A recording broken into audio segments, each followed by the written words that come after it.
10 मंत्र 10। ओम आघता गच्छान उत्तरायुगानि यत्र जामया प्रणवन् अजामि उपबर्ब्रहि वृषभाय बाहुम् अन्यम इच्छस्व सुभगे पतिं मत।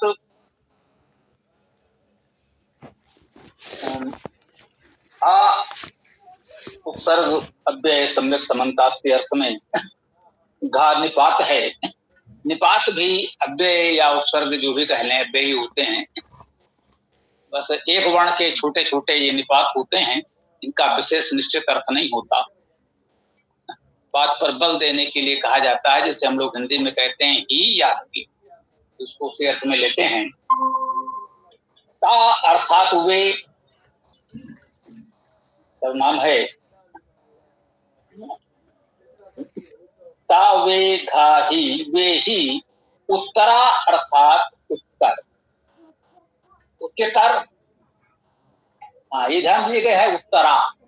उत उपसर्ग उच्च के अर्थ में, उत्तम के अर्थ में उत उपसर्ग आता है। तर उत्तर उत्तम, ये इस रूप में है। उच्चतर उच्चतम जैसे हम लोग कहते हैं, तो ये उत्तर है अर्थात उससे उत्तम। वे ही उत्तर अर्थात उससे उत्तम उच्चतर युगानि अर्थात युगों को। युगल भी किसी युग में ला जुड़ेगा प्रत्यय के रूप में तो युगल हो जाएगा। युग और युगल दो के अर्थ में सामान्यतः प्रयोग होते हैं संस्कृत में। तो युगानि अर्थात युगों को कह सकते हैं, युगलों को। कि बहुवचन में है तो युग में तो दो हो गए, युगानि बहुवचन है तो युगलों को ऐसा भी कह सकते हैं। आगच्छान है ना, आघाता गच्छान उत्तरायुगान। अर्थात वे उच्चतर युगों को गच्छान जाएं। गच्छित धातु का अर्थ जाना, हम सब जानते हैं, गम गच्छ जाना। गच्छान जाएं या जाते हैं, या प्राप्त करें प्राप्त करते हैं। जितने भी गत्यर्थक धातु में हैं, गत के अर्थ वाली धातु में हैं, जाने के चलने के अर्थ वाली धातु में हैं, उनमें पाने प्राप्त करने का अर्थ और जानने का अर्थ भी निहित होता। ये संस्कृत भाषा और विशेष रूप से वैदिक भाषा में ये विशेष बात है, सदैव ध्यान में रखना चाहिए कि भाई शब्दशः अर्थ तो जाने का था, यहाँ प्राप्त करना कैसे किसी ने कह दिया। ये सभी विद्वान वेद भाष्यकारों के भाष्य में आपको मिलेगा, ये सर्वमान्य है। और अभी भी लोक में हम लोग कहते हैं भाई वो जहां से बोल रहा है तुम वहां नहीं पहुंच पाओगे, तुम उसको नहीं पा सकते, नहीं पा पाओगे। तो यहाँ जाने पाने जानने का अर्थ सब मिला जुला होता है।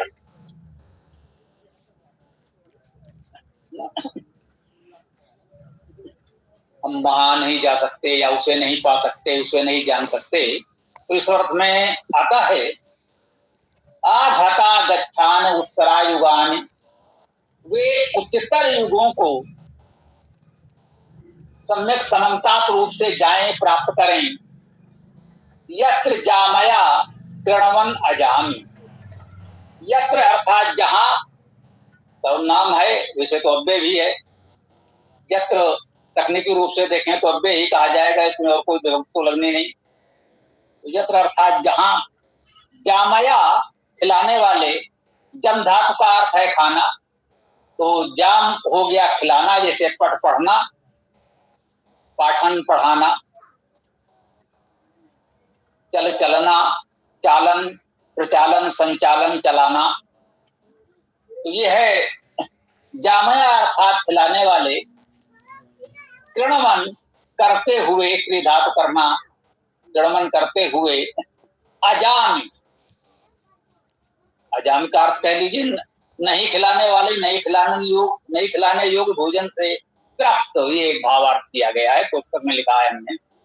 तो खिलाने वाले उनको जो अब उन्हें आवश्यकता नहीं रही, वे तृप्त हैं, न खिलाने योग्य हो गए हैं। कि जहां खिलाने वालों को परितृप्त कर दिया जाता है या खिलाने वाले लोगों को भोजन से तृप्त कर देते हैं, समाज में लोगों की आवश्यकताएं पूर्ण करना, सभी लोगों की मौलिक न्यूनतम आवश्यकताओं का ध्यान रखना, ये उत्तम संदेश हम इस वेद मंत्र से यहाँ ग्रहण कर सकते हैं। वे ही उत्तर युगों को प्राप्त करें जहां खिलाने वाले लोग खाने वाले लोगों को नहीं खिलाने योग्य अर्थात भोजन से तृप्त कर देते हैं। उत्तम समाज तो वही कहा जाएगा। ऐसा भी क्या खिलाना, भंडारा है, पौधा देखने में आता है, कहीं देखा भी होगा, कोई आया और बस उनको प्रसाद जैसा बांट देने, चलो चलो चलो, नहीं। ये माना जाता है, अच्छी भावना भी है, मैंने कहा यद्यप देखने में विचलन आता है, परंतु गंभीर लोग ये मानते हैं कि जब भी आप भंडारा करें, किसी को खिलाएं, तो किसी को भूखा न लौटाएं जब तक हमारा भंडारा है। जी, अनंत तो नहीं कहा जा सकता कि भाई लोग तो आते ही रहेंगे और भाई अब सामग्री समाप्त हो गई तो हम विनम्रता से हाथ जोड़ लेंगे, भाई अब हमारी सेवा समाप्त हो गई, अब हमारे पास भोजन सामग्री शेष नहीं है। परंतु ये नहीं, कोई आया, हमने उसे कुछ दिया और उसे और आवश्यकता है, हमने चलो चलो भाई अब दूसरे लोग भी हैं, नहीं। जिसको भी खिला रहे हैं तो कुछ लोगों का यह मानना है कि भाई जितने को खिलाया उतने को तो तृप्त कर दें। जब दूसरे पक्ष में भी ये भावना हो सकती है, यदि वास्तव में ऐसे लोग हों, आपदाग्रस्त हों, कि जो लोग वास्तव में बहुत अधिक भूखे हैं और हमारे पास सीमित सामग्री है, तो भाई कुछ लोगों को तो हमने भरपेट खिला दिया, बाकी लोग पूरी तरह भूखे रह गए, तो वहां पर ये हो सकती है व्यवस्था कि भाई ऐसा है, कितने लोग हैं, सभी भूखे हैं, तो सबका पेट नहीं भर सकते पूरी तरह से, तो थोड़ा थोड़ा सबको मिल जाए, सबको थोड़ी सी राहत मिल जाए, वो एक अलग प्रसंग हो सकता है। सामान्यतः जब हम एक धार्मिक कार्य के रूप में भंडारा करते हैं, प्रयास करते हैं कि लोगों को हम प्रेम पूर्वक भोजन कराएं, खिलाएं, तो गंभीर लोग यही बताते हैं कि भाई जिसको भी खिलाएं उसे तृप्त करें, वो पूरे मन से तृप्त होकर आपको शुभकामना आशीर्वाद देकर जाए कि हाँ भाई बस अब हम तृप्त हुए, हमारा पेट भर गया, आपको बहुत बहुत धन्यवाद, आभार, वो प्रसन्न मन से जाए। तो संभवतः उस तरह की बात कही जा रही है कि उनको अजामी, भोजन से तृप्त नहीं खिलाने योग्य बना दिया जाता, कर दिया जाता है, कड़वन करते हैं। आगे कह रहे हैं उप बरब्रहि वृषभाय बाहुम, उप समीप, बरब्रहि बढ़ाओ, ब्रह धातु का अर्थ बढ़ाना है, बढ़ाओ, वृषभाय अर्थात वृषभ के लिए, ये चतुर्थी विभक्त एक वचन है, ये तो स्पष्ट है, वृषभाय वृषभ के लिए। अब वृषभ क्या है, वृषभ का क्या अर्थ है ये समझें। इसमें वृष धातु है, वृष धातु से एक शब्द बनता है वर्षा, बहुत प्रचलित है, वर्षा काल चल रहा है, वृष धातु से एक शब्द बना वर्षा, बरसना, वर्षा होना, ये वृष धातु का अर्थ है, पूरी तरह स्पष्ट है, हम सब समझ रहे हैं। परंतु वृष धातु का एक और अर्थ होता है, वो है पराक्रम, बल होना, सामर्थ्य होना। वृषभ पराक्रमी को भी कहते हैं।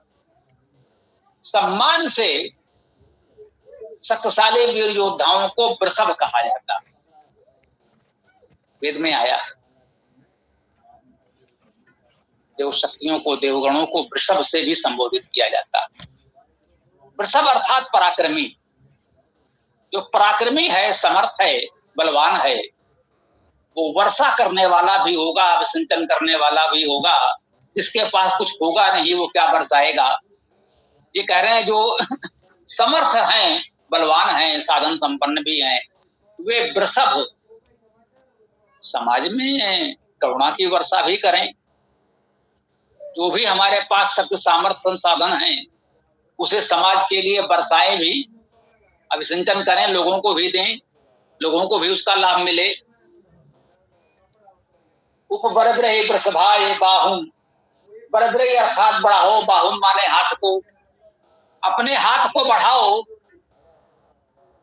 कह रहे हैं कि अपने हाथ को बढ़ाओ, किस लिए? वृषभाय वर्षा करने के लिए, लोगों पर अपने कृपा की वर्षा करने के लिए, अपने सहयोग संसाधन की वर्षा करने के लिए अपने हाथ बढ़ाओ। अभी भी हम लोग सहज भाव से कहते हैं कि भाई सब लोग अपना अपना हाथ बढ़ाओ, कोई बड़ा कार्य करना है, समाज का कार्य करना है, कहते हैं भाई सब लोग हाथ बढ़ाओ, मिलजुल कर कार्य हो जाएगा। तो वही कहा जा रहा, उपबरब्रहे वृषभाय बाहुम, प्रसव के लिए वर्षा करने के लिए अपने बाहुओं को बढ़ाओ। अन्यम इच्छा सुभगे पति मत,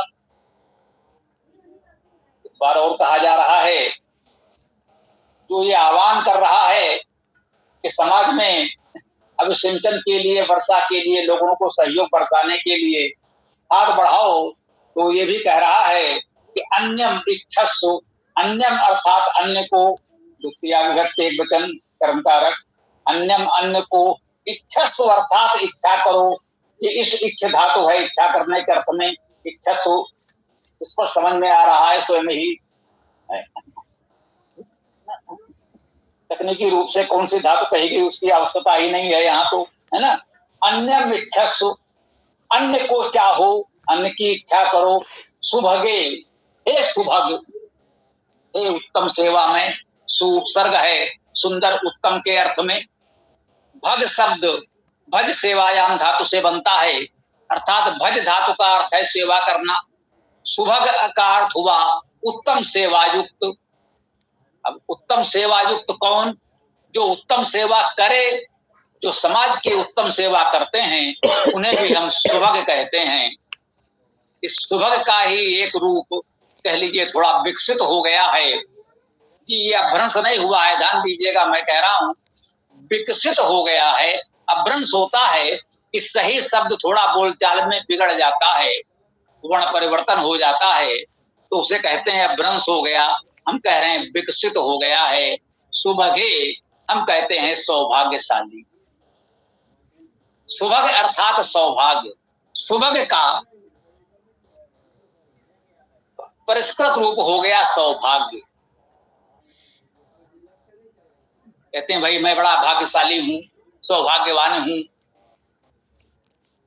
तो कहते हैं भाई आप सुभग हैं, भाग्यशाली हैं ना, ये हमारा सौभाग्य है। तो ये जो हम लोग सौभाग्य कहते हैं वो इसी सुभग शब्द से बना है।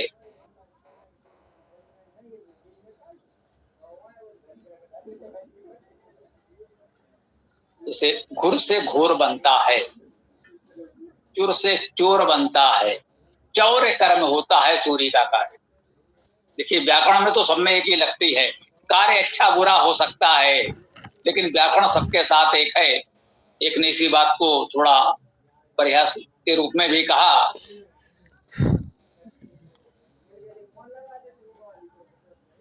स्वानम युवानम मघवान माह,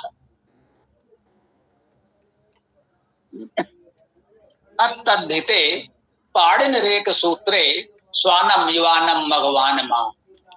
कहते हैं पाणिन ने अतद्धित के एक ही सूत्र में, अतद्धित, आ नहीं तत् वह उसका, और हित हित करने वाला, अतद्धित, अतद्धित अर्थात अतद्धित जो उसका हित न करने वाला हो, ऐसे प्रसंग के एक ही सूत्र में पाणिन ने, आचार्य पाणिन ने क्या किया, स्वानम युवानम मघवान माह, एक ही सूत्र में, एक ही धागे में, एक ही स्थान पर तीनों को रख दिया, स्वान, युवान और मघवान।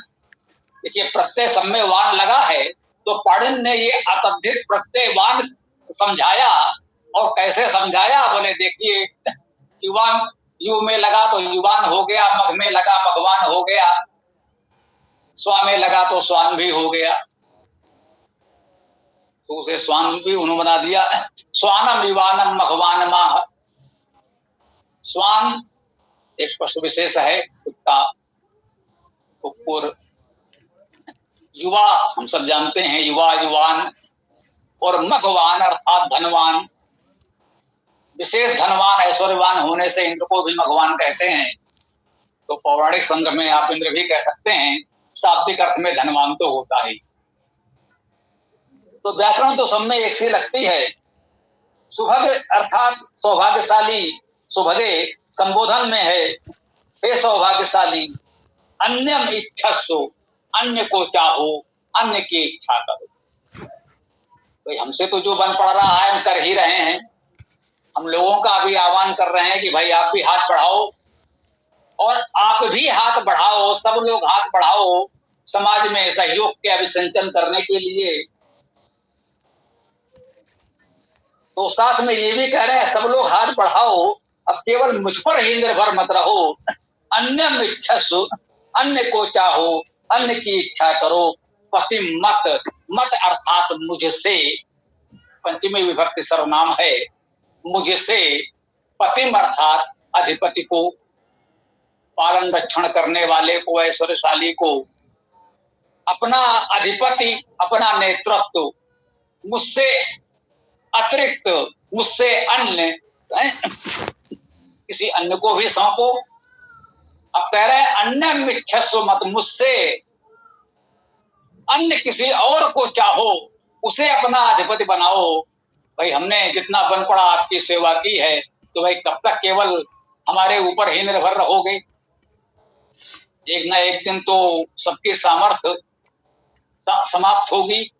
तो युवा नए लोग आगे आते जाएं, उत्तम कार्यों में आगे बढ़ चढ़ करके युवा हाथ बढ़ाएं, किसी एक पर ही निर्भर नेतृत्व न रहे, युवाओं को नेतृत्व सौंपते जाएं, तो ये समाज का कार्य आगे बढ़ता जाएगा।